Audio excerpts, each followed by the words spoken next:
मूसा ने फिर उसे हिलाया। मूसा कहने लगा, हे भाई मुझे माफ कर दे, तू तो अल्लाह का बड़ा अजीज भगत है, मैंने आपको गलत बोला। तो आगे से गडरिये ने दोनों हाथ जोड़े, कहने लगा, भाई तू मुझे माफ कर दे, जिस अल्लाह की तू बात करता है वो हर टाइम तेरे से बातें करता रहता है, पर जब तू आता है तो वो चला जाता है। सो कहने का मतलब भगवान को कोई अमीरी से, कोई गरीबी से कुछ लेना देना नहीं है। जो ईश्वर की औलाद का भला करते हैं, जो इंसानियत के भले के कार्य करते हैं, चाहे वो कैसे भी कपड़े क्यों ना पहनते हो, भगवान की कृपा पात्र, अल्लाह के रहमो करम के हकदार वो जरूर बना करते हैं।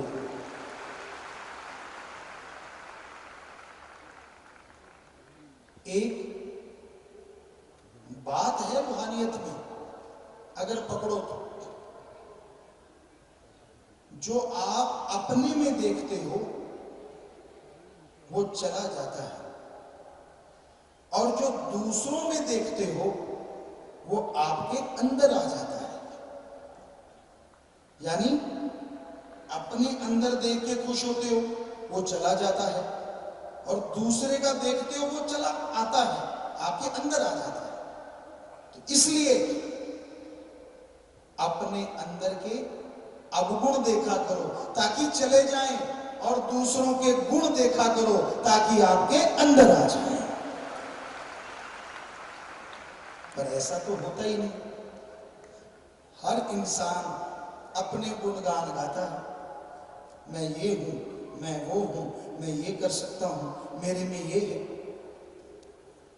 तो कहते हैं बकरा मैं ज्यादा करता है उतना जल्दी कसाई के घर जाता है।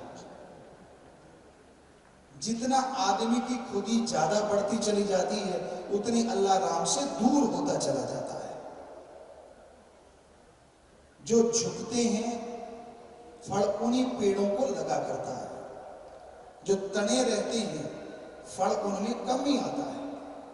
ऊंचा भया तो क्या भया, जैसे पेड़ खजूर, पंथी को छाया नहीं, फल लागे अति दूर। दीनता, नम्रता सबसे बड़े गहने हैं जो इंसानियत को बुलंद करते हैं। मानवता की सेवा करना, किसी को दुख दर्द में तड़पता देख के उसके दुख दर्द को दूर करने की कोशिश करना, में ऐसा क्या है जो हमारे नहीं।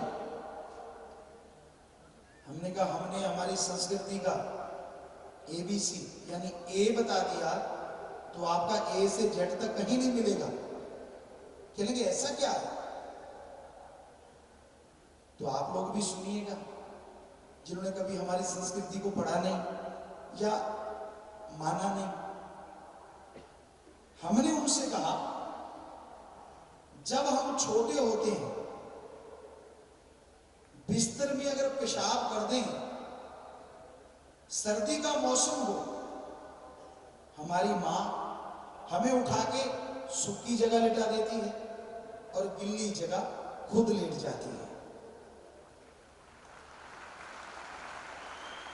और एक समय ऐसा आता है जब हमारी मां बुजुर्ग हो जाती है, जब वो पेशाब कर बैठती है चारपाई पे, तो हम बेटे बेटियां उनका कंधा बन के उनका सहारा बनते हैं, उनको उठा के उनकी संभाल करते हैं। क्या पूरी दुनिया में ऐसी रीत है? तो वो सज्जन ने माना, गुरुजी हमारे तो जन्म देते साइड वाले कमरे में फेंक देते, बेटा यहीं बड़ा हो जाओ। यहां तक कि माता दूध भी नहीं पिलाती बहुत जगह पर, फिगर खराब ना हो जाए। हालांकि इंडियन भी अब सीखने लगे हैं फिगर गड़बड़ ना हो जाए, लेकिन हम बहुत ही लकी हैं, भाग्यशाली जिन्होंने माँ का दूध पिया है। आने वाले टाइम में कहा करेंगे बोतल का दूध पिया तो निकल सामने। हमारी ही कहावत है, माँ का दूध पिए तो आजा। अब अगर माँ का नहीं पिएंगे तो फिर यही होगा, बोतल वाला पिए तो आजा। कहावत बदल जाएगी अगर यूं ही हमने ध्यान ना दिया।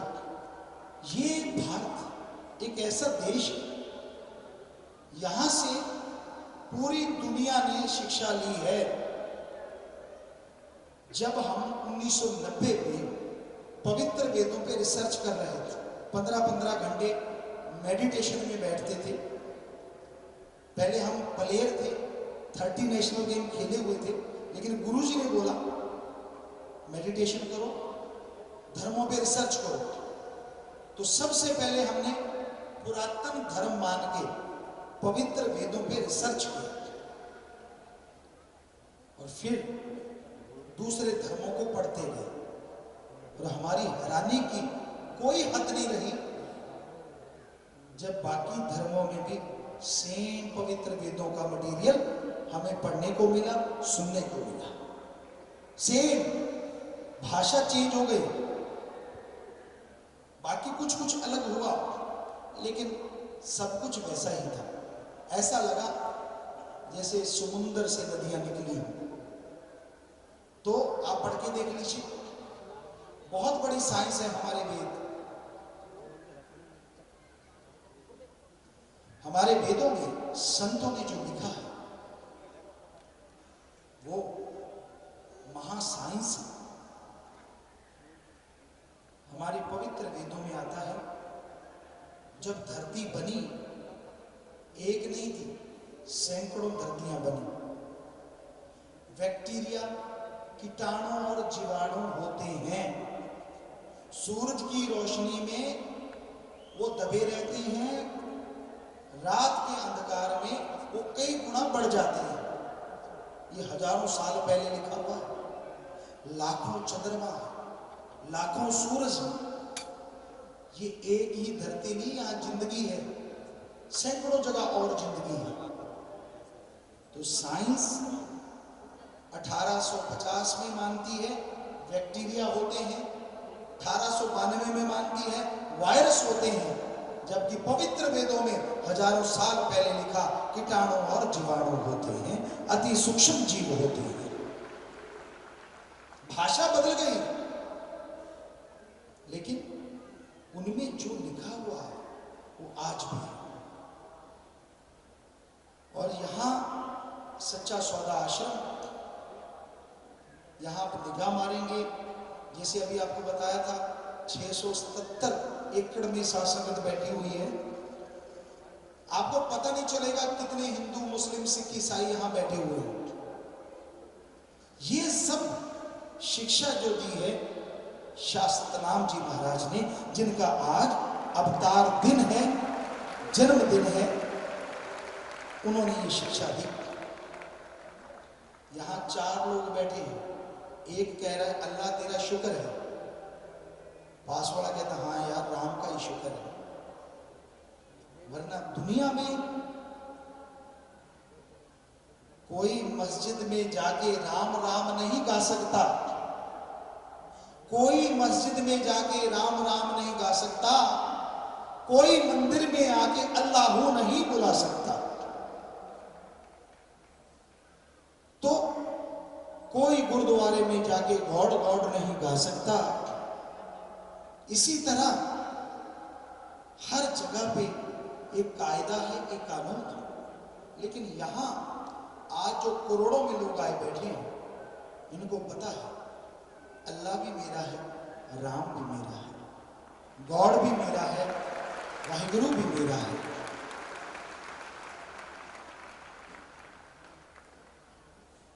हमने लोगों से पूछा 1993-94 में शायद हम मालेगांव सत्संग कर रहे थे। हिंदू मुस्लिम का बड़ा वहां लड़ाई रहती थी। हमने लोगों से पूछा आप पानी के नाम पे क्यों नहीं लड़ते? कहते गुरुजी पानी के नाम पे नहीं लड़ते हम। क्यों नहीं लड़ते भाई? अरे आपके पानी को वो आब कहते हैं, अरे आपके आब को वो जल कहते हैं, अरे जल को वो वाटर कहते हैं, क्यों नहीं लड़ते? कहते गुरुजी हमें पता है, सिर्फ नाम बदला है, मूल तत्व तो वही है। ये तो भाषा की वजह से पानी को जल, नीर, वाटर, वाशर, आप, नीलू, नीरू कहा जाता है, पर मुख्य तत्व स्वाद और कलर कभी नहीं बदलता। तो हमने कहा पानी के नाम पे आप नहीं लड़ते? कहते हम समझदार हैं। हमने कहा वाकई आप समझदार हैं। अरे पानी का नाम बदलने से अगर पानी नहीं बदलता तो भगवान का नाम बदलने से भगवान कैसे बदल जाएगा? उसी भगवान को अलग भाषा में अल्लाह कहा जाता है और उसी अल्लाह को वाहिगुरु, गॉड, ओम, हरि, खुदा कहा जाता है। जब पानी के नाम पे झगड़ा नहीं तो राम के नाम पे झगड़ा क्यों है? एक और उदाहरण, अगर आपका ब्लड ग्रुप सेम है, हिंदू का खून मुसलमान के, मुसलमान का सिख के, सिख का ईसाई के लग सकता है? कहते जी लग सकता है। क्या बड़ा आदमी जो कहता है मेरा धर्म बड़ा, उसकी नाड़ियों में घी दूध बहता है, जो छोटे के पानी बहता है? कहते नहीं जी। क्या बड़ा कहता है जब मेरा बड़ा धर्म, जब वो पैदा हुआ था उसके ताज लगा हुआ था, छोटे के पूंछ लगी हुई थी, ऐसा था? कहते जी नहीं था। तो फिर फर्क कहां है? सारे धर्मों में हम आपको गारंटी देते हैं, सारे धर्मों में लिखा है हम सब एक हैं और हमारा मालिक एक है।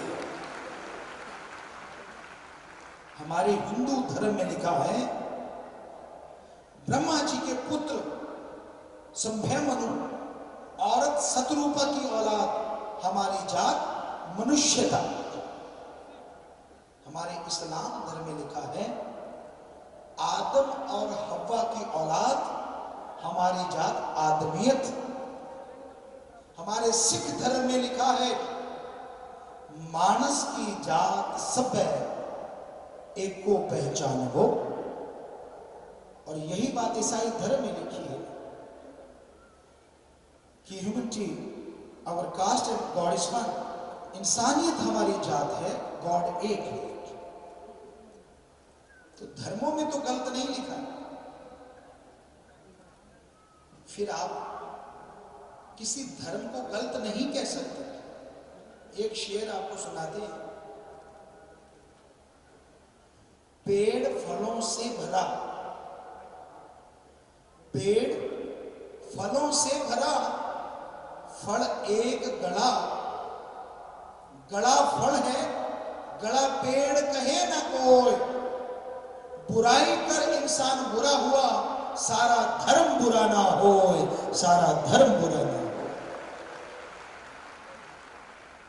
कौन कैसे कपड़े पहनता है, जिसके दिमाग में गलत सोच आ गई वो किसी भी धर्म का भेष धारण कर सकता है। तो वो बुराई बुरी है, ना कि इंसान बुरा है या कोई धर्म बुरा है। तो ये बातें हमें जो सिखाई शास्त्राम जी दादा रहबर ने, और आज के टाइम में लोग अपना मतलब हल करने के लिए किसी भी हद तक जा सकते हैं। कस्में खाएंगे, वायदे करेंगे, जो आप कहोगे रिश्तेदारी तक डाल लेते हैं अपना उल्लू सीधा करने के लिए, और एक दूसरे को लड़ाते रहते हैं, झगड़ाते रहते हैं अपना मतलब हल करने के लिए। पाखंडवाद का भी बड़ा बोलबाला है। हमने गांव में देखा, छोटे शहरों में देखा, महानगरों में देखा, हर जगह पाखंड है। भाई बहने काफी जानते हैं इस बारे में। कहते हैं दाईं आंख फड़के या बाईं आंख फड़के गड़बड़ होती है। इस मामले में बहनें ज्यादा स्पेशलिस्ट हैं। प्योर डायमंड मेडल, सोने के मेडल में डायमंड चढ़वाकर इस खिलाड़ी की हौसला अफजाई करते हुए जूडो खिलाड़ी पूछे गुरुजी। अगले खिलाड़ी हैंडबॉल के खिलाड़ी हैं। ये साउथ एशियन गेम्स में जो कि ढाका में हुई 13 अक्टूबर को, उसमें इन्होंने गोल्ड मेडल